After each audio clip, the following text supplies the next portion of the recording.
ये वीडियो हमारा एमसीक्यू का महासंग्राम वीडियो है। ऐसा मैं क्यों बोल रहा हूँ दोस्तों? ऐसा मैं इसलिए बोल रहा हूँ क्योंकि इस वीडियो में हम पिछले 10 साल में जितने भी एक एक नंबर का क्वेश्चन पूछा गया ना, सारा क्वेश्चन को मैंने यहाँ पर लिया है। और इस वीडियो को बनाने में बहुत ही ज्यादा समय लगा दोस्तों, क्योंकि 10 साल का पेपर को पहले मैंने जुटाया, फिर उसका आंसर लिखा। बहुत ही मेहनत लगा, बहुत ज्यादा मेहनत। ठीक है, तो आपसे एक रिक्वेस्ट होगा कि चैनल पर अगर नए हैं तो सब्सक्राइब कर लीजिएगा और दोस्तों में अधिक से अधिक दोस्तों में शेयर करें, ताकि अधिक से अधिक लोग इसका फायदा उठा सके। ठीक है, हम इसीलिए मेहनत करते हैं ताकि अधिक से अधिक लोग देख सके।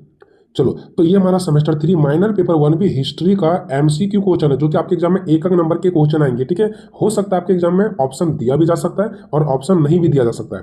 ठीक है, तो ऑप्शन देगा तब भी और अगर ना देगा तब भी आपके लिए ये इंपॉर्टेंट क्वेश्चन है। पिछले 10 साल का मैं यहाँ बता रहा हूँ। अगर आना होगा तो इसी के अंदर से आएगा, नहीं तो अगर इससे बाहर जाते हो तो फिर मैं कुछ नहीं कर सकता हूँ, क्योंकि पिछले 10 साल में जितने एक एक नंबर का क्वेश्चन पूछा गया सारा का सारा मैंने यहाँ पर लिख रखा है। तो चलिए दोस्तों, देर नहीं करेंगे, वीडियो को स्टार्ट करते हैं। सबसे पहला क्वेश्चन है, कनिष्ठ किस धर्म की अनुयायी थे? ठीक है, जो कनिष्ठ है वो किस धर्म के अनुयायी थे? तो बौद्ध धर्म के, यानी वो बौद्ध धर्म से जुड़े हुए थे। क्वेश्चन नंबर दूसरा कि संगम का अर्थ क्या है? तो संगम का अर्थ है नदी। और देखिए दोस्तों, जो 15 मार्क्स का क्वेश्चन है, जो 15 मार्क्स वाले में क्वेश्चन में आएंगे और जो 5 मार्क्स वाले क्वेश्चन है, वो सभी का मैंने महासंग्राम वीडियो बना दिया। एक ही वीडियो में सभी लॉन्ग आंसर, डिस्क्रिप्शन में लिंक है, जाकर के देख लो। और व्हाट्सएप ग्रुप का भी लिंक है, एग्जाम से एक दो दिन पहले वहां पर आपको एमसीक्यू का जो पीडीएफ है वो दे दिया जाएगा। ठीक है, बात करते हैं नेक्स्ट क्वेश्चन नंबर तीसरा। गुप्त काल का प्रसिद्ध गणितज्ञ थे तो कौन थे? तो आर्यभट्ट। गुप्त काल का जो प्रसिद्ध गणितज्ञ थे वो कौन थे? आर्यभट्ट। क्वेश्चन नंबर 4 का बात करते हैं, भारतीय नेपोलियन का किताब किसे दिया गया? जो भारतीय नेपोलियन का किताब था वो किसे दिया गया? तो समुद्रगुप्त को, समुद्रगुप्त को। नेक्स्ट बात करते हैं पांचवा क्वेश्चन, गुप्त वंश का अंतिम शासक था तो गुप्त वंश का अंतिम शासक था तो विष्णुगुप्त। कौन थे दोस्तों? विष्णुगुप्त। बात करते हैं क्वेश्चन नंबर 6, फा हियान किसके काल में भारत आया था? जो फा हियान थे ये चीन के थे। ठीक है, तो किसके शासन काल में ये हमारे भारत आए थे? तो चंद्रगुप्त द्वितीय के शासन काल में भारत आए थे। क्वेश्चन नंबर 7 है, हर्ष चरित्र के लेखक का नाम? तो वानभट्ट। वानभट्ट कौन थे? तो हरीश चरित्र के लेखक का नाम था। क्वेश्चन नंबर 8 है कि हर्षवर्धन ने कितने वर्ष तक कुशलतापूर्वक शासन किया? तो 41 वर्षों तक। आप लोग प्रीवियस ईयर का पेपर जाकर के देखेंगे दोस्तों, तो वहीं से सारा क्वेश्चन लिया गया पिछले 10 साल के प्रीवियस ईयर पेपर से। क्वेश्चन नंबर 9 है कि हर्षवर्धन द्वारा 3 नाटक लिखे गए थे। ठीक है, इनमें से कौन नहीं है? तो देखिए, कादम्बरी जो है वो इनका नाटक नहीं है, लेकिन हर्षवर्धन के द्वारा जो 3 नाटक लिखा गया था वो था हमारा नागानंद, रत्नावली और प्रियदर्शिका। ये 3 इसके द्वारा लिखा गया नाटक है। ये जो ये पहला नंबर में दिख रहा है, ये इसके द्वारा नाटक नहीं लिखा गया था। चलो, क्वेश्चन नंबर 10 है दोस्तों कि पल्लव वंश का सर्वाधिक प्रतापी राजा कौन थे? तो जो पल्लव वंश का सर्वाधिक प्रतापी राजा थे वो कौन थे? तो नरसिंह वर्मन प्रथम। क्वेश्चन नंबर 11 है कि कनिष्ठ किस वंश का शासक था? तो कुषाण वंश के शासक थे। ठीक है दोस्तों, चलिए, इधर मैंने क्वेश्चन को ज्यादा अच्छे से अरेंज नहीं कर पाया। ठीक है दोस्तों, यहाँ पे मैंने A B C D option में मैंने नहीं लिख पाया क्योंकि समय बहुत ज्यादा लग चुका था। 12 नंबर क्वेश्चन में कि बुद्ध चरित्र की रचना किसने की? तो अशु घोष, अशु घोष। ठीक है, क्वेश्चन नंबर 13 की गुप्त वंश का संस्थापक कौन थे? तो श्रीगुप्त थे। ठीक है, कौन थे दोस्तों? श्रीगुप्त। बात करते हैं क्वेश्चन नंबर 14 का, फाहियान किसके काल में भारत आए थे?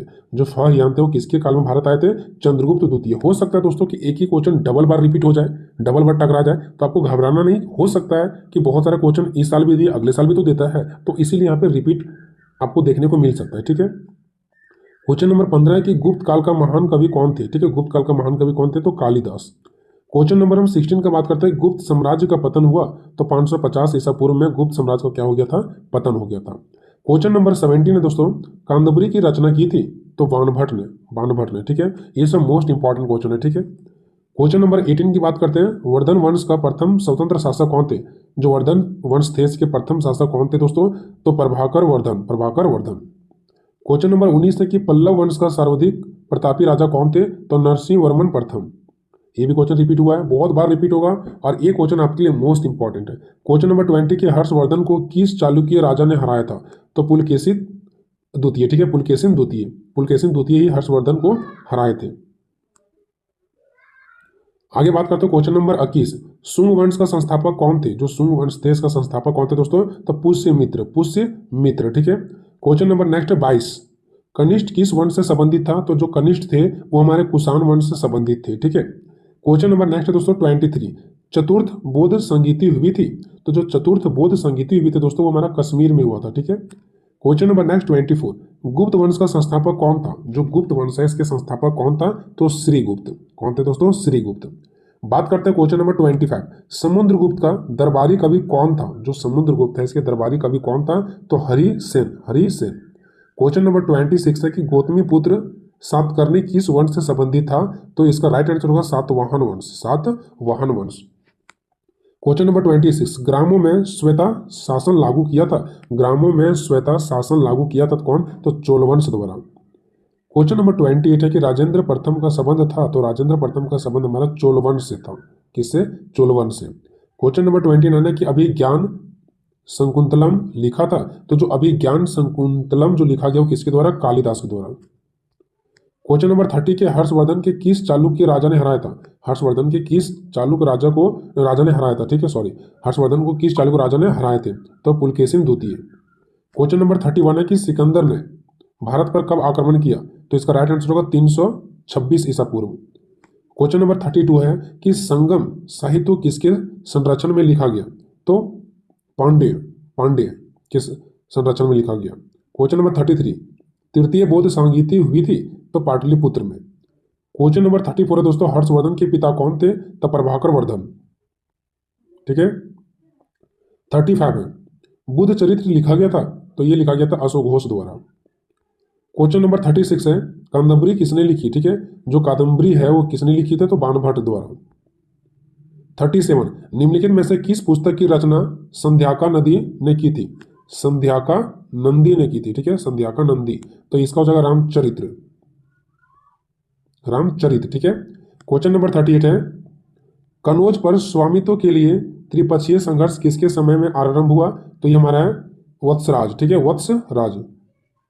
39 है कि पल्लव वंश का संस्थापक कौन था? तो सिंह विष्णु। बात करते हैं दोस्तों 40 क्वेश्चन, किसके शासन में स्वर्णद्वीप के राजा बालपुत्र देव ने नालंदा महाविहार को 5 गांव दान में दिए थे? ठीक है, यानी कि इनका ये कहना है ये क्वेश्चन का कि किसके शासन में स्वर्णद्वीप के राजा बालपुत्र देव ने नालंदा महाविहार को 5 गांव दान में दिए थे? तो इसका राइट आंसर होगा देवपाल।